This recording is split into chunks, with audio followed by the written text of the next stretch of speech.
আমি সত্যি দুঃখিত, আবেগ আপ্লুত, রাগান্বিত যে আমি একটি জেলার পুলিশ সুপার, আমি একজন মুক্তিযোদ্ধার সপক্ষের লোক এবং আমার বাবা মা দুজনই মুক্তিযোদ্ধা, যে আমি এখানকার পুলিশ সুপার, আমি খুবই লজ্জিত যে আমাদের এখানে দুটি দুর্ঘটনা ঘটলো। একটি জাতির পিতা বঙ্গবন্ধুর ভাস্কর্য, আর একটি হচ্ছে বাঘা যতীনের আবক্ষ। আরে বঙ্গবন্ধু না থাকলে স্বাধীনতাই পেতেন না। বঙ্গবন্ধু মানেই স্বাধীনতা, বঙ্গবন্ধু মানেই বাংলাদেশ। বঙ্গবন্ধু একটা নির্দিষ্ট ভূখণ্ড, বঙ্গবন্ধু প্লাস একটা নির্দিষ্ট ভূখণ্ড প্লাস স্বাধীনতা যুদ্ধ ইকুয়ালস টু বাংলাদেশ। সো বঙ্গবন্ধুকে বাদ দিয়ে এই আমি আজকে এসপিও হতে পারতাম না, আমাদের সেলিম আলতাফ জজ মহোদয় আজকে এমপিও হতে পারতেন না। সো এই জাতির পিতার ভাস্কর্য আপনারা ভাঙেন, আপনাদের স্পর্ধা কত বড়। আমি কঠোরভাবে বলতে চাই যে এর পরবর্তীতে যাদেরকে তো ধরা হয়েছে তাদেরকে তো শাস্তির মুখোমুখি, কঠোর শাস্তির মুখোমুখি হতেই হবে। যদি এর পরবর্তীতে এমন কোনো ঘটনা ঘটে, সরকারকে এত দুর্বল মনে করবেন না মৌলবাদী চক্র, একদম হাত কিন্তু ভেঙে দেব।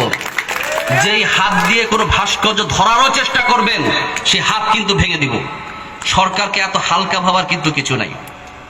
আমার পরিবারের পড়ালেখা কিছুই জানে না, গবেট, সেটাকে আমি মাদ্রাসায় পাঠাই, বেশিরভাগ ক্ষেত্রে কিন্তু এরকম।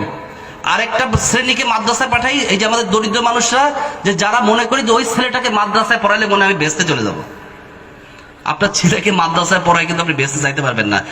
ওই ছেলে যদি কুলাঙ্গার হয়, আর ওই ছেলে যদি আপনার মৃত্যুর পরে রব্বির হামহুমা কামা রাব্বায়ানি সাগীরা না বলে, তাহলে আপনি কি বেঁচে যাইতে পারবেন?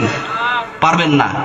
এদেরকে এই যে বিনা পয়সায় পড়ায় আর বিনা পয়সায় মগজ ধুলাই করে, মগজ ধুলাই করে। আবার রাস্তার পাশে টেবিল নিয়ে বসে যে দান করেন, কোরবানির চামড়া দান করেন, অমুক দান করেন। এইসব দান করে আমরা কি সৃষ্টি করছি? আমাদের টাকায় চলে, আমাদের জমিতে থেকে বাংলাদেশে অবস্থান করে আপনি বাংলাদেশের বিরুদ্ধে কথা বলবেন? এটা কি কেউ মানবেন? এখানে যারা আছেন মানবেন? আপনি যদি বাংলাদেশের সংবিধান, বাংলাদেশের আইন না মানেন, আপনার কাছে তিনটে অপশন আছে। এক অপশন উল্টাপাল্টা করবেন, হাত ভেঙে দিব, জেল খাটতে হবে। দ্বিতীয় অপশন হচ্ছে গিয়ে একেবারে চুপ করে থাকবেন, বাংলাদেশের ইতিহাস, বঙ্গবন্ধু স্বাধীনতা নিয়ে কোনো প্রশ্ন করতে পারবেন না, চুপ করে নিজের জীবন যাপন করবেন। আর 3 নম্বর হলো, যদি আপনার বাংলাদেশ পছন্দ না হয়, তাহলে you are welcome to go your পেয়ারা পাকিস্তান। আপনি আপনার পেয়ারা পাকিস্তানে চলে যান।